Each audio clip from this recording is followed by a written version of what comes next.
먼저 균형적 접근법에 대해서 살펴보도록 하겠습니다. 균형적 접근법이 생겨나게 된 배경은요, 우리가 앞에서 살펴보았던 언어지도 접근법에 두 가지 맥락이 있었죠. 발음중심 접근법과 총체적 접근법이 있었습니다.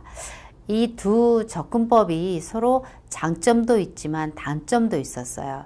그러한 부분들에 대해서 보완하기 위해서 우리가 균형적 접근법이 새로 출현하게 되었습니다.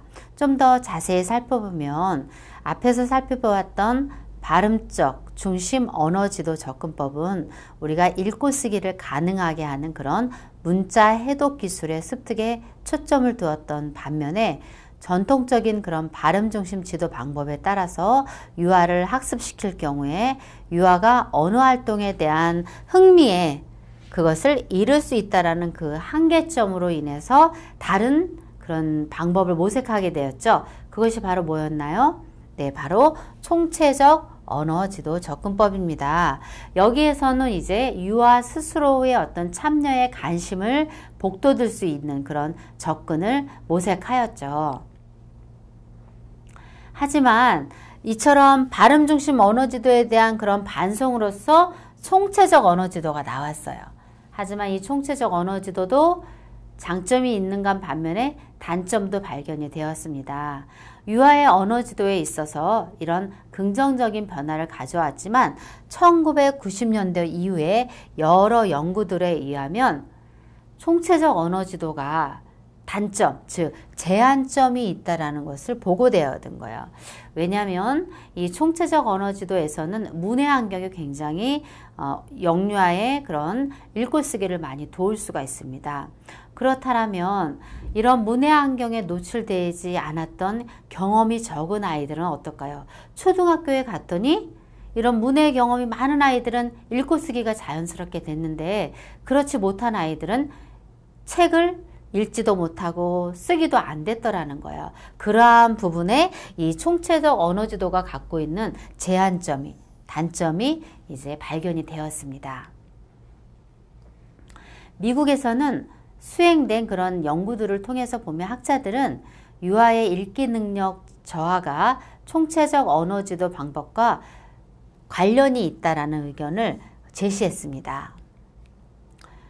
따라서 이러한 문제점들이 발견이 되면서 우리가 그럼 이렇게 한 가지 지도 방법만 최우선의 방법으로 선택할 것이 아니라 그러면 다른 이러한 문제점들을 보완할 수 있는 새로운 교수 방법을 한번 접근해 보자. 그래서 유아의 관심과 참여를 높이는 동시에 언어적인 지식이나 기술을 습득하도록 하는 두 가지를 병행하는, 즉 발음 중심 접근법과 총체적 접근법을 합한 이런 균형적 접근의 언어지도 방법을 한번 우리가 새로 도입하자. 그래서 유아의 읽기 성취를 격려하는 그런 접근법으로 관심을 다시 받게 되었습니다. 균형적 접근법은 앞에서 말씀드린 것처럼 발음 중심 접근법의 장점, 그 다음에 총체적 접근법의 장점, 이런 것들을 합친 새로운 대안으로 제시된 언어교육법이다라고 할 수가 있겠습니다.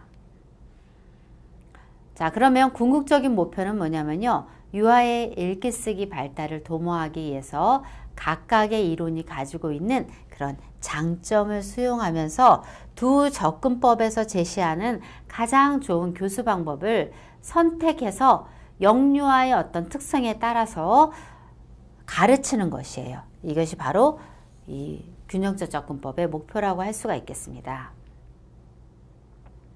자, 그러면 균형적 접근법의 개념과 특성을 보도록 하겠습니다. 어떠한 경우에도 유아를 대상으로 하는 그런 언어교육은 교사가 주도하는 그런 형식적인 방법을 사용하지 않는 것이 좀 더 바람직해요. 예를 들면 영유아의 흥미라든가 개별적인 발달 특성이라든가 이런 것들을 고려하고 유아 스스로 능동적으로 읽고 쓰기가 적극적으로 일어날 수 있도록 하는 것이 더 바람직하다라고 할 수가 있습니다. 따라서 이런 그 중심 접근법에서 제시하는 그런 교수법을 활용하되 우리가 비형식적